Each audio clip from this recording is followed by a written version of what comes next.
Supersonic, supersonic, supersonic, supersonic, supersonic, supersonic, supersonic, supersonic, supersonic, supersonic, supersonic, supersonic,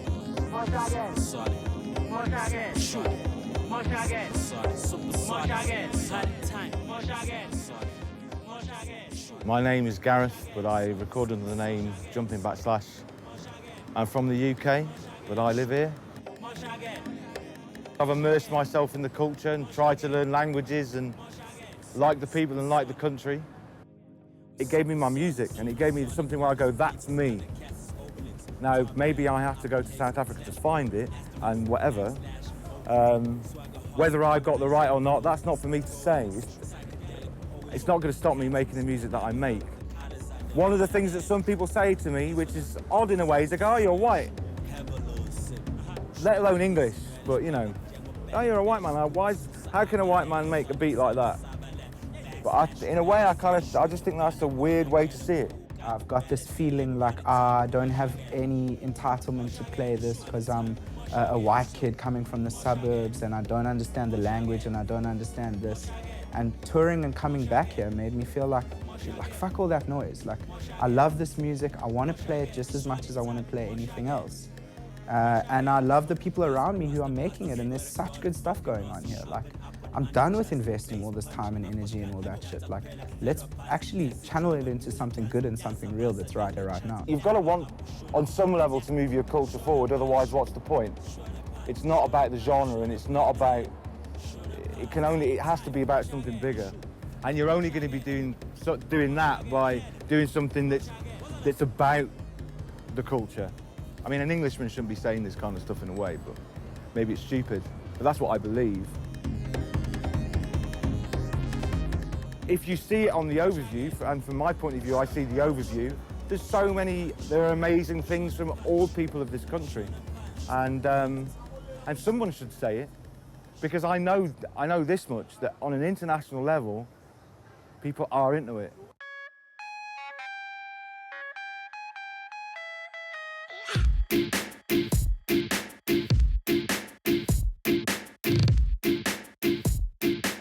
In 1999, there weren't a lot of artists. There was a whole lot of competing house DJs. There was no market for the kind of stuff that we were releasing, and we basically got flat no's from everyone that we took it to. So we thought, okay, let's DIY. African Dope was probably the most instrumental single point in Cape Town's electronic history. They were the first ones to stick their necks out and try and bring things together and try and push a scene. Because they were the only thing happening with nothing else miles around, they naturally gravitated like-minded individuals together, and because of that you got what was a lot of the start of the momentum of the scene in Cape Town. It was a community of producers, a community of DJs and promoters, and through that I got to make music professionally for the first time. You know, Cape Town's always had its like signature sound in terms of that, and that's what we grew up in. It's always been this kind of hub of left field electronica. That's still very healthy. It's where the links with all of these acts happened. It was through African Dope. Very much with Felix, very much with Waddy, very much with Cy, Marcus, Fletcher, Denver. You know, there was a big whole African Dope family at that point, you know? I'm Simon Ringrose, under the name Cybot. Everybody knows I'm a motherfucking monster.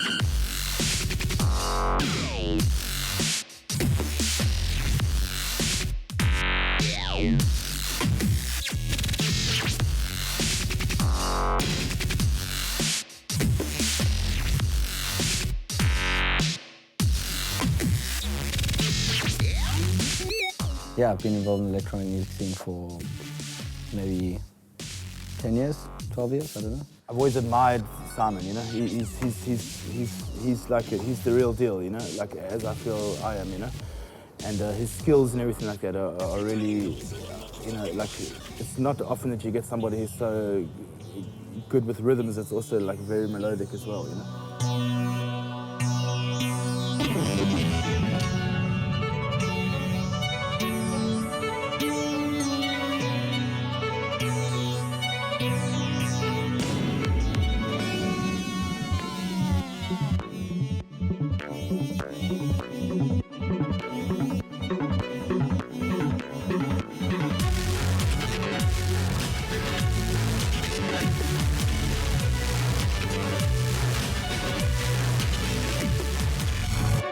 Live shows have always been a huge thing for me.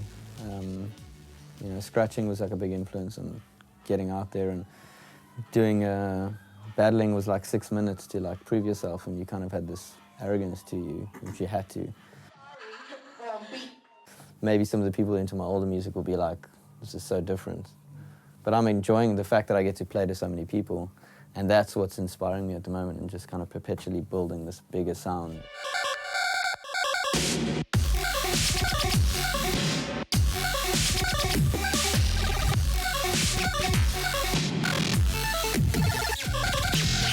In the old days, I think the electronic scene was so small, and I kind of felt that it was, here in Cape Town, it was Marcus, Felix, and myself, and with Constructors, with Waddy, we kind of made music for each other, and I would sit down and write a song to like impress one of them.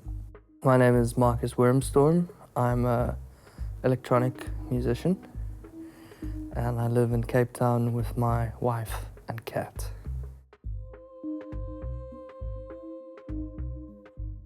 Quite influenced by composers from around the 50s, and the way that I like to work with these guys. So there's some like improvised parts and then like strictly notated parts with my music. But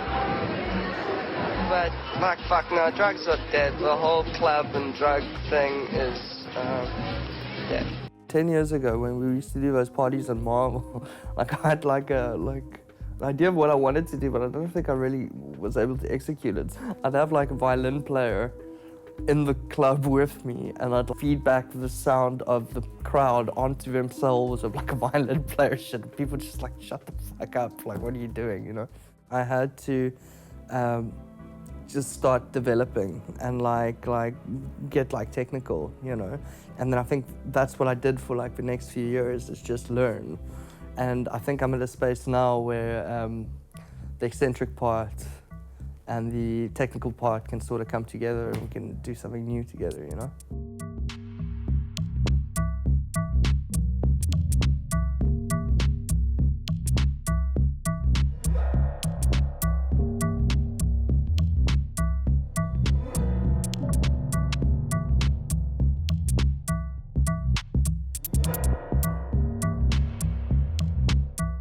I mean, there's no music industry here in Cape Town, really. Eh? There's an underground music industry. It's nothing like what you have in Joburg. It's a real industry. Eh? Generates billions, and there's radio stations and TV and stuff. Eh? But what you do have here is a cooking movie industry and advertising industry. And we've learned so much, like from doing all these commercials, like experimenting with different styles, and like and it's like very competitive. And I think like technically we learned like so much stuff from doing that, and at sometimes feels like, you know, maybe it would have been better just to be an artist.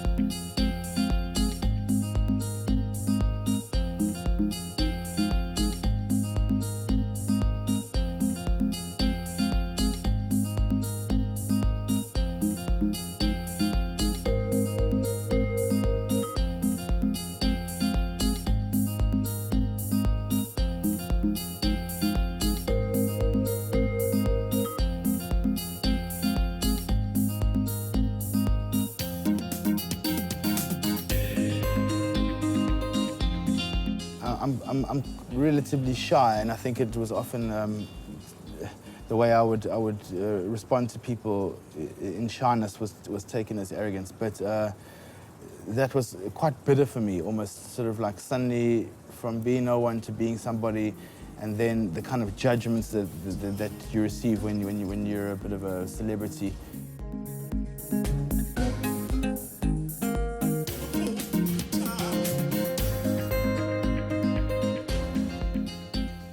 Lebo walked in with music of this young guy from Pietermaritzburg. Felix Laband, who is a young, very quite shy punk.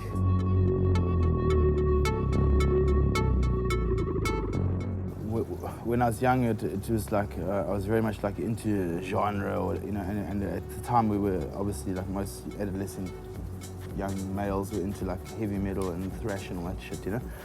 So our first band was like that, but then I started like getting into.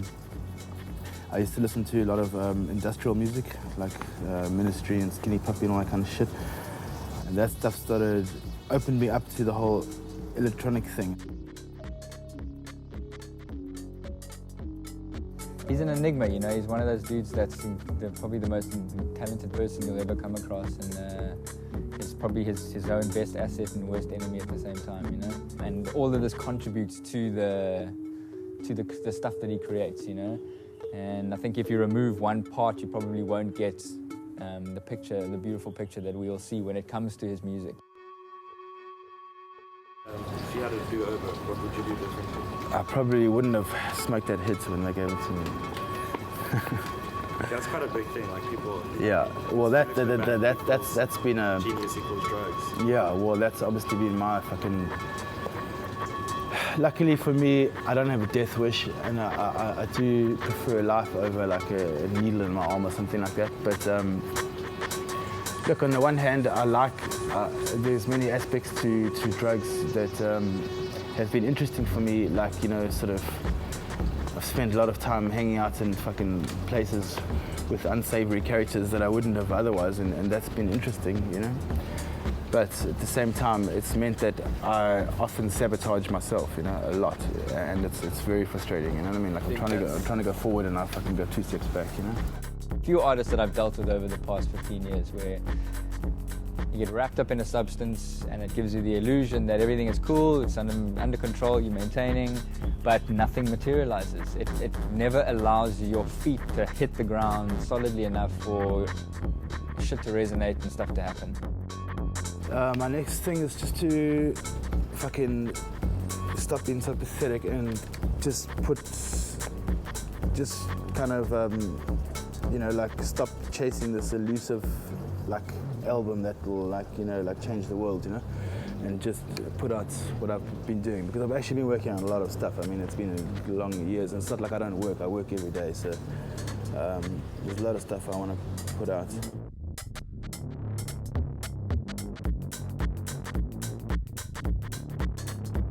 Felix's story is not over. It's not over yet, you know. It's not written. It's at a point, and I have no idea where it'll go. It could go up, it could go down, but that's something I really do feel is that Felix's story is not finished. Everyone had like their own sounds, like, and what was interesting, things weren't formulated. I think because we were sort of, there weren't a lot of like electronic producers. We were like the first guys, like in front of this like wave about to crash. I almost felt frustrated and angry at the time, because I was always seeking and looking for young producers that were going to come up on our heels and like just destroy what we were doing, and I was just wanting that scene to like envelop us, and it never really happened until we started like tapering off. And I knew I was just like, oh, this is so frustrating, because I know this shit's just gonna like pop.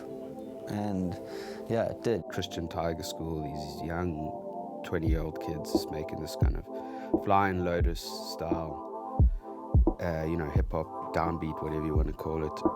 They're really good. They really got a lot of attention, which always helps, you know, they've got fire behind them.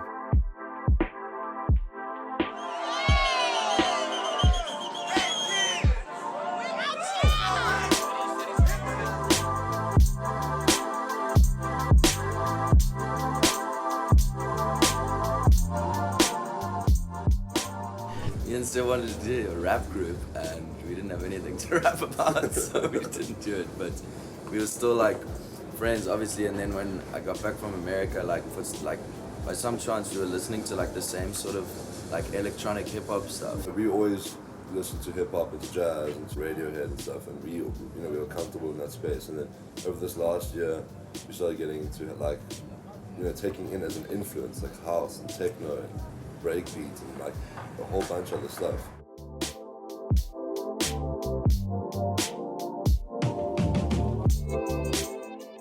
There's limitations with just being strictly electronic, and then obviously on the other side as well. There's so much electronica coming out of Cape Town. You can almost even judge it by the amounts of people that are getting signed to labels just in the past year. This is John Wizards.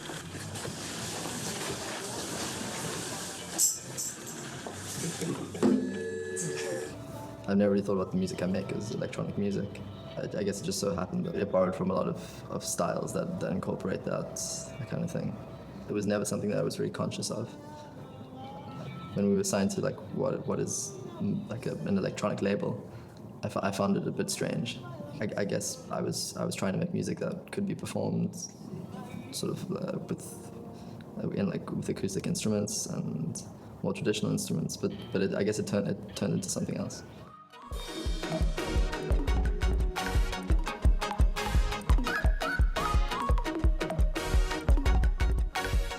It's time for electronic music.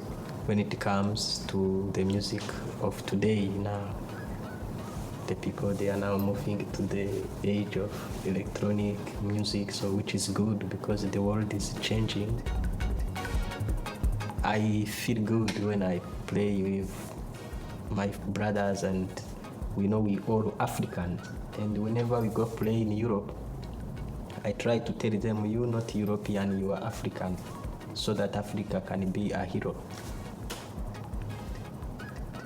I don't see other band in South Africa of white people, black people, and I think this, if our band can grow and people can get it to listen to us, the people, they can change the way of thinking, especially here in South Africa.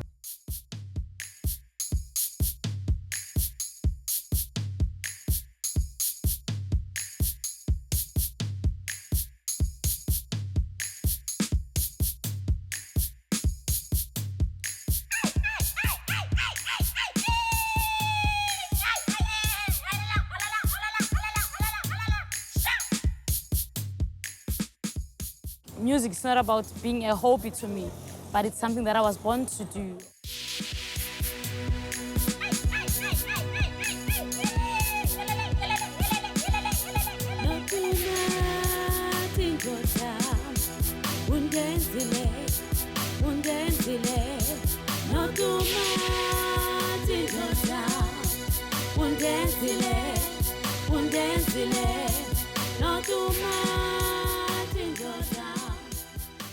The music thing started with my family. At first, when I started to perform or also to sing, I was laughed, I was teased by my brother and my cousins, and also like they always tell me that they don't see me as a big artist. That turned me down somehow, but I ended up like building my own, like telling myself that I have to do this, and also I have to keep on becoming an artist.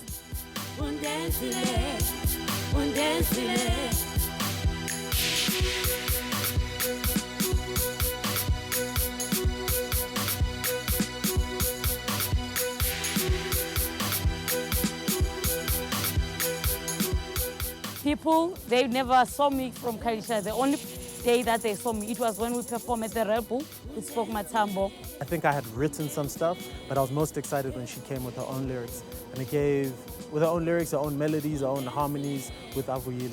And it just gave my music another edge, another energy. And when Yolanda's on stage, she's just powerful, she's an explosive performer, you know? I've played at Joburg with the guy. I've played at Durban with Spoek Mathambo, and also like having that tour with him.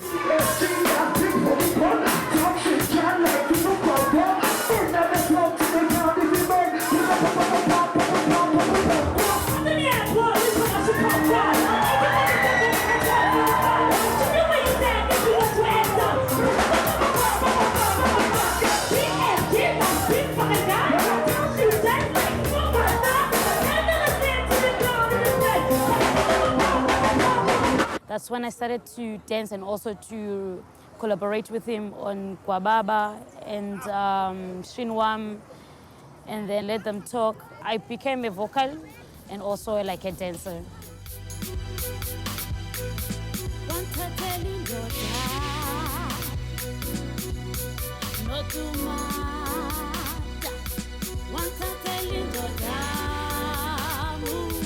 People in Khayelitsha, they really supported me, and also they made me feel like they appreciate what I'm doing, and also like they appreciate what the people I work with. They can't even wait for me to finish my album, because they are willing to give me my full support, and also they keep on telling me that they support me seeing me performing on stage. I make them feel proud of me coming from Shakes and also performing in Township, and also like doing my own thing in Khayelitsha, which is something rare from the ladies here. Music industry in SA is quite a lot of a boys club, and it's always dope to have another energy on stage. And you can see people in the audience respond to that equally. Joburg and Durban, the only thing that makes them to be on top when it comes to house is that like the guys, they support each other. Then Cape Town, they still need more to learn about how to create the beat. But I mean, comparing with the way back, things are changing a little bit. You know what I'm saying? They're getting there. There are some artists here in Khayelitsha and also in Cape Town that are doing house music that are not well known, and also you can find out that like their house is much better than the house that we normally listen to. Rafest, yeah, it's growing. Rafest is growing. It's one of the most wanted in Cape Town. Rafest, that's the only people that are doing quite.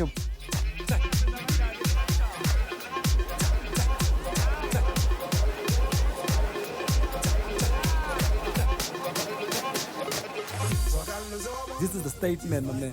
Ithi Joburg ivule indlela, Durban iyalandela, Cape Town seyifikile, Rafest seyingenile.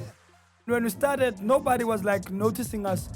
Abantu bebengasoyanga besithi, hey, what is this? Abafethu amanosipana, because this is useless. You're not going anywhere.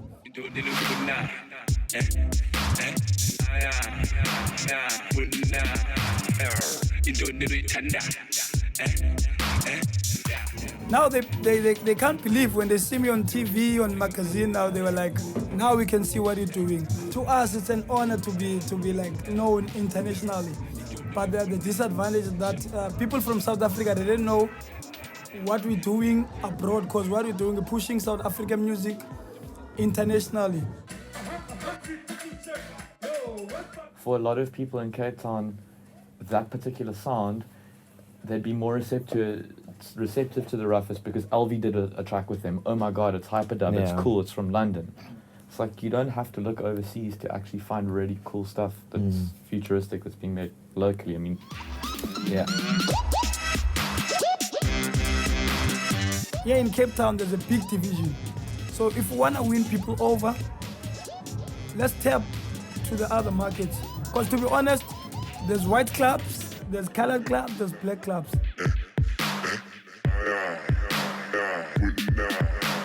I think the electronic scene in South Africa still has major divides. There is cross-pollination and there is stuff happening, but it's still happening very, very slowly. White music for whiteys and black music for black people, and you know that's a legacy of apartheid. So the media structures were in place of radio stations playing that music for that market. It's a strange history.